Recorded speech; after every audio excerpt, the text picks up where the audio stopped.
Welcome back to the Simplicity Diaries with me, John Payne. You did it again. Here we are. Quick reminder again, as I said I was going to do for the next couple of weeks, this Care Professionals course for emotional self-regulation. For anyone working to help parents be better self-regulated, August 16, 17, that course is coming right on up. I personally lead it together with my dear colleague Nora, and it's 3 hours on a Saturday, 3 hours on a Sunday. It's a simple training, really. Well, it'd be ironic if it was complicated. And you'll see a link right below if you're interested in it, or you know of anyone else who might be interested in it as well. Okay. So to this week, kind of a related theme. What pushes our buttons? Over the years when I've asked parents, what is it that most of all pushes our buttons as kids? Has us reacting? Has us just not at our best at all? Has us being snappy? Or perhaps just feeling frustrated and we don't let it out, but inwardly things are churning.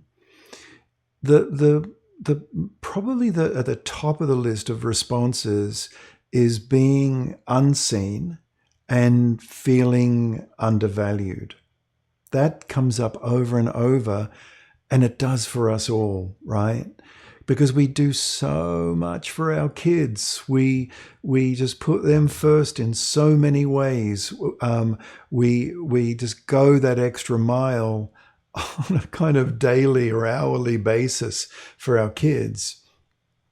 And when we feel unseen and undervalued, and we feel taken for granted, it's a feeling that I think is there's something really fundamental. And I know, like, we're adults and maybe we shouldn't feel this, but it just feels unfair.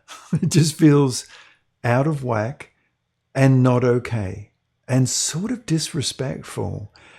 And it can seriously push our buttons.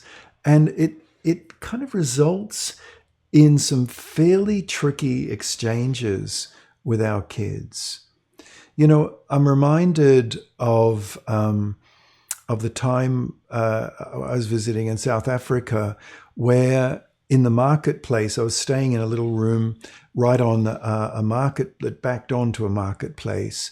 And in the morning, I would hear the clanking and the clinging, the clunking of all the setting up for the market for the day.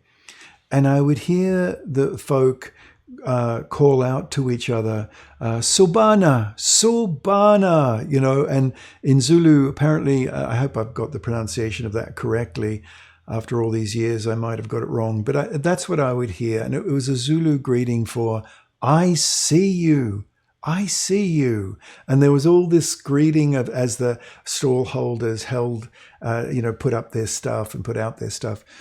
And then the refrain, what the person would say back to the person who'd said, Sobana to them, was Ngohona.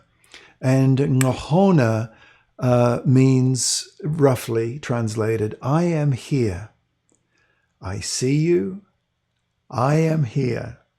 It's a beautiful greeting, right? And that I see you, so therefore I am here, is what we're looking for in our family. And when we don't find it, if we're just not seen, it's almost like we're not here. And it's an awful feeling. No one likes to be unseen, taken for granted.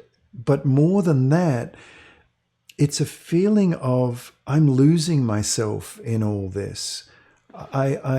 This is not at all the way I imagined this to be. And this particularly tends to push our buttons. There are all sorts of other ways and almost like subcategories below this. Children being disrespectful is a really big one. Our kids who like a sibling, an older sibling who picks on a younger sibling who is more vulnerable, that pushes our buttons big time. But sometimes it goes, if you're in a two-parent home with your partner who doesn't back you up, who will kind of call you out or gainsay you in front of the kids, big button pusher, that one. I wonder if through this week, as the previous week I mentioned taking care of yourself, just keep that going, keep that moving. Don't lose track of that. I wonder if that creates a little bit of space, just that little bit of space inwardly for us to look at what really pushes our buttons, because considering what pushes our buttons, often we keep at arm's length. We keep that away. It's just too volatile. I wonder if this last week of focus on self-care can potentially give you the space to look at those inflammatory habits that have taken root in your family, and really start to identify them, to look at what they might be, because a lot of this stuff can become habituated and it can become normalized. And, we're tempted to think, well, this is my lot. This is the way, this is not ideal, but what family is ideal? This is not perfect, but we're never going to be perfect. I get all that. But there's a baseline. There's a baseline of just not feeling undervalued and not feeling unseen. I don't think it's wrong in any way for us to start to take steps towards remedying that. And I'll come to that in the next podcast. We'll look at that. But this week, try to take stock. This is kind of a beginning place. Try to take stock of what are the things that get under your skin, to use another metaphor, that really feel like, this should not be the way it is. This really bothers me. And even if I manage to suppress it, reacting, it builds up and it has a cumulative charge. And then we kind of lose it at our kids, and they look at us and, geez, Dad, like, it was just a relatively moderate thing, maybe not minor. Maybe an older child looked at a younger sibling, just for an example, and said, yeah, whatever, dude, that was really lame. Now, that's not great, right? It's not great at all, but it's the 5th, 6th, 7th time that's been said. Or other disrespectful, like the same child, the same 12, 13, 14-year-old has looked at you and said, whatever. That I really dislike that word used in that way, whatever. And you've had it and you snap.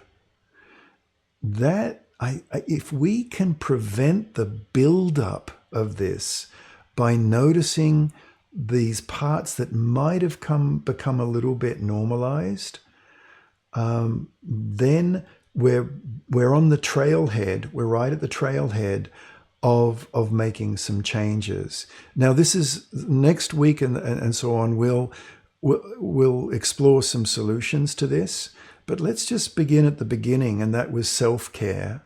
And now we're taking a couple of steps down the trail into what is it that's pushing our buttons, okay? So it's so weird, have a good week noticing what pushes your buttons, but it's helpful to surface this just that little bit more. Okay. Oh, and don't forget this reminder of this link below for the Care Professional Seminar, which deals with these kinds of issues actually, and trains people to work with people just like we're discussing now. Okay, bye-bye for now.